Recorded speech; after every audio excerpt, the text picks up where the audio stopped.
One of the features of ESF is its strong focus on equalities for all sorts of different sorts of people, gender, disability, ethnicity and so on. And there are really quite challenging targets for that we know are not always being met in the programme.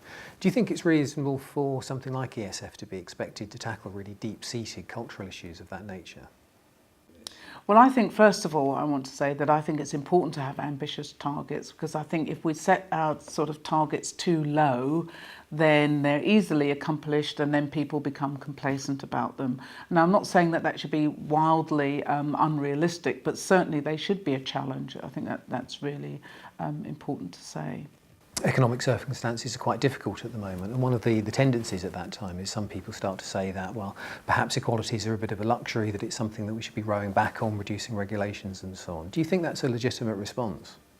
I do not think it's a legitimate response, unsurprisingly. I've worked a long time around the equalities and diversity agenda, and there's never been a right time, apparently, to push forward this agenda. And if we're not careful, what happens is you get just a bunch of really disaffected people who feel alienated, marginalised, and don't even want to participate in the jobs market. And that's not a situation that we would want to accept. It's also the case that if we think about talent and creativity and skills and hard working and self-discipline, no particular group has a sort of monopoly on any of those qualities and skills.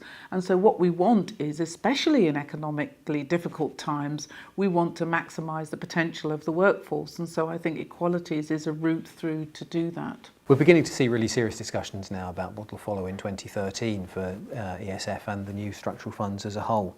You chaired a workshop looking at that issue at the end of last year. From that, what do you see as the areas for you personally that you think ESF should be focusing on into the future? Well, that stakeholders meeting was very important for us because it showed the extent to which people really cared about what happened with the ESF, that people had really looked at the proposed revisions and so on, and it was people who'd actually had to work with it, so all of that was really important. I think the thing is, flexibility was one of the issues that was raised during that conversation, because the idea that there's this kind of rigid sort of categorization of what you can and can't spend money on, and the levels at which money can go to this particular heading and that particular heading. I think that much more flexibility would be useful, although of course everybody's very aware and keen on the issue of accountability. So that was one thing. And another thing is simplicity, and the two are kind of linked together as well. The application process, we understand again that in order to be accountable you need a certain degree of complexity, but not to the extent that it puts off the very organisations that we'd want to be involved in this process. And when we were talking with witnesses and during the inquiry that we held, again and again it came from the voluntary sector that this is really difficult for us, we're really put off from applying to the ESF. Now that was also an important point that was raised when we did an inquiry into grassroots sports, and we could see how it would be possible to link through the people who are involved in grassroots sports through the ESF, and indeed some of them are. But again, there was this complaint, if you like, that it's very difficult for us as small groups run by volunteers to have access to that funding. And that raises another issue that again came up at the stakeholders group meeting, which was around partnership. Now that, if we can get really effective partnerships going between different agencies and at a level where it's not incumbent upon those smaller organisations to take all of the initiative, but that they're helped and encouraged to do that, if we can effect some change in that the way that is approached, then I think that would be really useful. Does that mean then that you would really welcome more local level collaboration?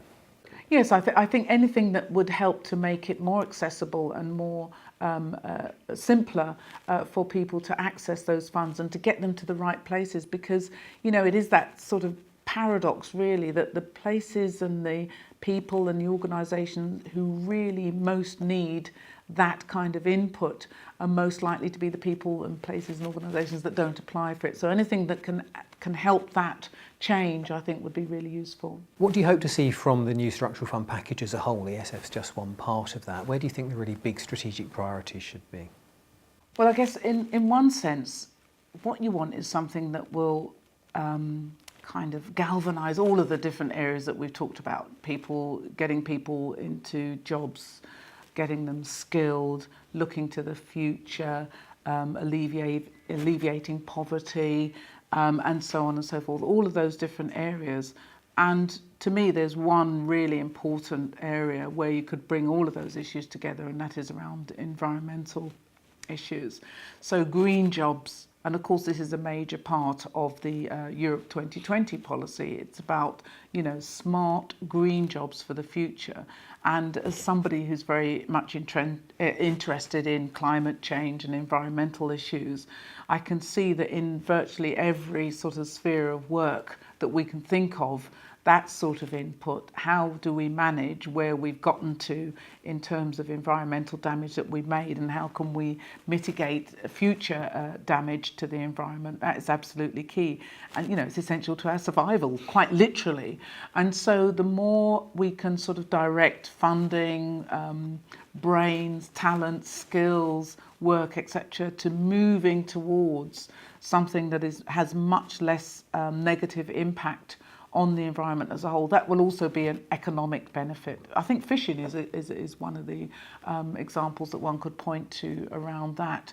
You know, looking at different ways of fishing for one thing, different ways of trawling and investing in innovation around trawling nets and so on, but also where perhaps there's less work for fishermen and women, that how would you retrain them in order that they can contribute to this green agenda? So I think it's in that kind of area that we could make some real progress with EU input.